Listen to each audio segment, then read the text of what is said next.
Hello, everybody, and welcome back. Welcome back, Momo. Welcome back, Madeline. Welcome back, Arrington.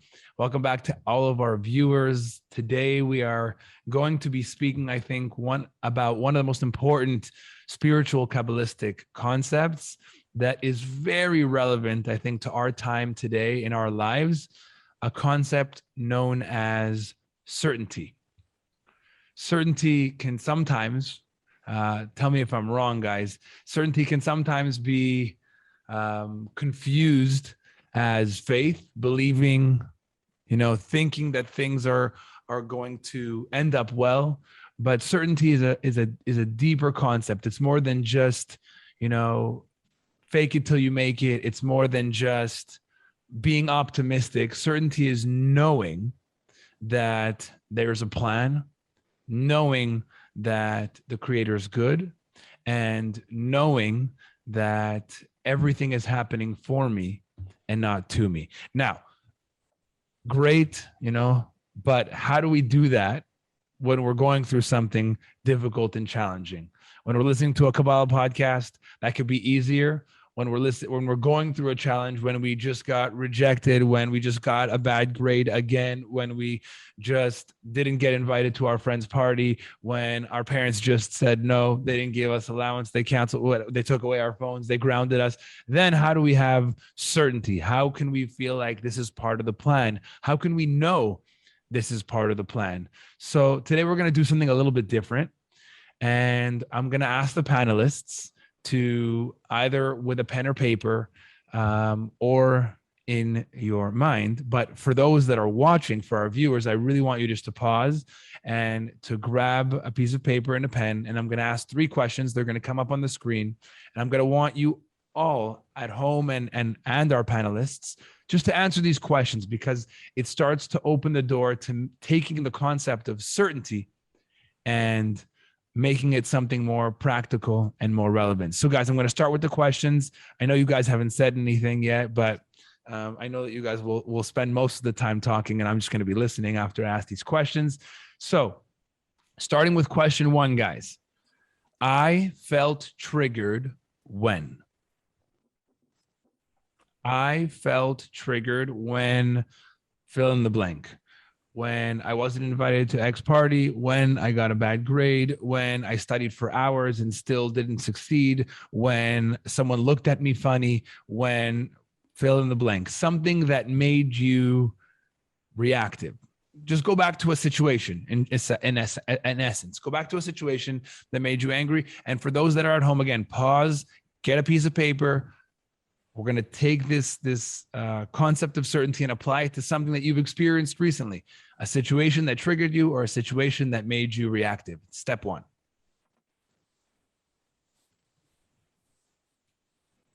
Panelists, how you guys doing?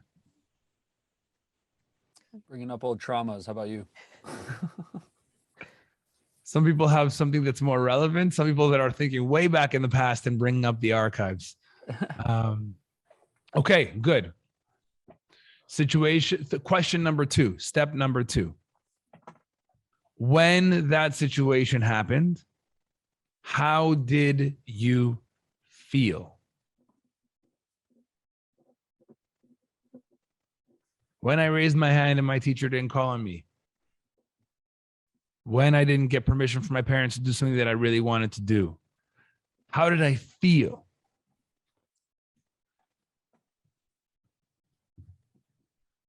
For those that are watching at home, also take time to pause and to write down these really deep questions. Arrington, Madeline, you guys good?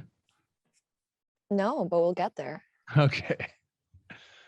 And the third and final question, again, going to come up on the screen so you can have all 3 questions. If you can't think of anything, by the way, no worries. You can always pause this, and when all 3 questions are up on the screen, you can take a moment to think about it. The third question is, how did I behave as a result? So situation triggered me, situation made me reactive. Things didn't go according to the way that I planned. I lost in fantasy football. Didn't get a good grade, didn't get into the college that I wanted to. My boss was mean. How did that make me feel? And after, how did I respond when I felt that way?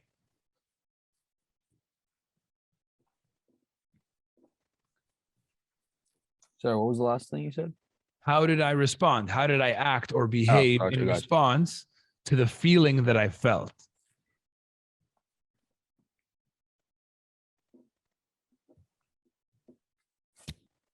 Who wants to go first? Madeline, you're smiling, so I called on you. Thank you. I'm smiling because I think I have an example that a lot of people might be going through right now, because we're still going through a pandemic, and it's something that arrived from that in my life. So basically, I'll answer your questions. I felt triggered when I received my 45th job rejection straight out of college. I applied to over 45 jobs. All of them denied me. And next question, that situation, when that happened, I felt like a failure. I felt depressed. I felt like something was broken within me. I felt like I was damaged. Clearly, nobody wanted me, right? And then I behaved as a result of that. I was very angry. I was not fun to be around. If anyone who knows me, I'm fun. I didn't even want to hang out with myself. I was not in a good mood at any point of the day, and everything was very dark and gloomy. And I was very triggered, and my certainty was extremely challenged during that time. Okay. So in our next episode, we're going to go through these situations, which are pretty heavy, but it's important because I feel all of us need to know that we're in the same boat. So when we're going through something like, getting rejected by a job, getting rejected by a friend, getting rejected by, people that we want to love us, it doesn't feel good for any of us. So thank you, Madeline. We're going to go through that, and we're going to try and find out how we can awaken certainty in a moment like that after the 45th rejection. I'm sure even after the 44th, we needed some certainty mojo. Arrington, Momo, you guys who wants to go next? I'll let Yeah, Arrington take this one. Yeah, sure. So first of all, I hope the 46th application went well for Madeline. But number two, to answer the first question, I felt triggered when, or more reactive when, especially with close people, that there's space created when I'm with close people in my life, whether it's friends, family. And so when we have disagreements, or when those situations happen, I feel like I want to fix it. Like, hey, let's just sit down, let's talk about it. Let's, eliminate the space, and then we can move forward, right? Whether maybe you don't have to. What triggers you is the space when you feel space. Yeah. Yes. Like I want to solve it. I want to close that gap. I want to have a nice sit down and let's get into it. It's not necessarily to have the confrontation. It's more to solve the space problem. Okay. Right? So I think you shared step 1 and step 3. Oh, okay. Step no, 1. I didn't share step 3 yet. Interesting. So what the problem is, okay. Obviously you can't force someone to sit down at the table when they don't want to, right? So a lot of times I'm wanting to sit down, but maybe they aren't, or maybe they're not at the right time. And so as a result, it makes me feel like, or going to step 2, it makes me feel like really depressed, or really makes me want to feel like, hey, it makes me start to question myself of why can't we just solve this? Is there something wrong with me? Is there something wrong with them? Am I doing something wrong? Am I doing a different approach? Maybe that might work, right? And I keep running these scenarios through my head, and then it makes me more depressed that more time is passing, that we haven't solved the space. And then the way I react or how I behave is I get depressed. I start doing or stop eating. Like I start maybe punishing myself. I'm like, maybe I need to do something to myself in order to lower myself to their level or approach it in a different way. I remember, so during COVID, I had a space with a close person, and I lost 15 pounds over the course of within 6 months. And I'm already a pretty skinny guy. And so that kind of behavior just kept going and going until, the space got eliminated for that point, one person. So the one thing that didn't really stick out, and this is one of the things that I think for many of the viewers at home is also going to be hard to identify, is what is the feeling? What was the feeling? The feeling might be depression, yes, but what's the feeling that you feel when there's space between you and somebody else? What do you feel about yourself? I feel helpless because I feel like I can't solve the problem. But what's the problem with not solving the problem? What's the issue if somebody is separate from you or doesn't like you or is doing their own thing? What do you feel when that's happening? I feel separated from that person when I don't need to be. What do you feel about yourself? I feel that I can't solve the problem. What's the feeling? That's the solution. And that's why I'm saying, I think you said step 1 and 3 together. It's good because many people are going to have this issue. Yeah. Step 1 is there is space. I feel triggered when there's space between me and my friend, right? Step 3, which I think people jump to right away, is how do I fix or how do I bridge the space? That's my reaction. But what's the feeling that I'm trying to run from when I try and bridge the space? Why am I trying to bridge the space so fast? Why can't I take a pause and see maybe this relationship just needs to be on pause for now? Why don't I like that feeling of being alone? What's the feeling? What do I feel? It's not necessarily the feeling of being alone. For me, it's like I know, or I believe, I should say, I don't know if I know, but I believe like this is a solvable problem. So it's like, well, why don't we just sit down and solve it? And then it's like, no, let's just solve it, right? And I keep kind of cycling through that. And then I feel like less powerful if I can't solve that. Okay. So maybe the feeling is like less powerful, but I think that as we go through some of the other workshops and we go in episode 2, you might get some sort of clarity and revelation about this. I think there's a deeper thing that is in step 2. I'm it might be there. Momo, let's jump to you. What's your situation? I felt triggered when my teacher said he didn't order my AP test for me on the day of the test. So after a whole year of 11th grade going through an AP, I believe it was literature. You don't even remember. He blocked it out. It was no. I couldn't remember the exact words. It was like English something, but I don't remember if it was like literature or like just grammar, some nonsense. It's in semantics, doesn't matter. I was pissed. I was livid. I was frustrated, angry, vindictive. I felt not important to this guy. I felt like I was his last priority. I felt like I was a piece of garbage, but at the same time, like he owed me. It was not a great reaction, I'll admit. But yeah, it sucks. You go through a whole year's worth of classes, and on the day of the test, you find out he didn't order your test. It was not a great situation. Okay, and I think you said all your feelings. Angry, betrayed, frustrated, annoyed, vindictive, not important, or a non-priority.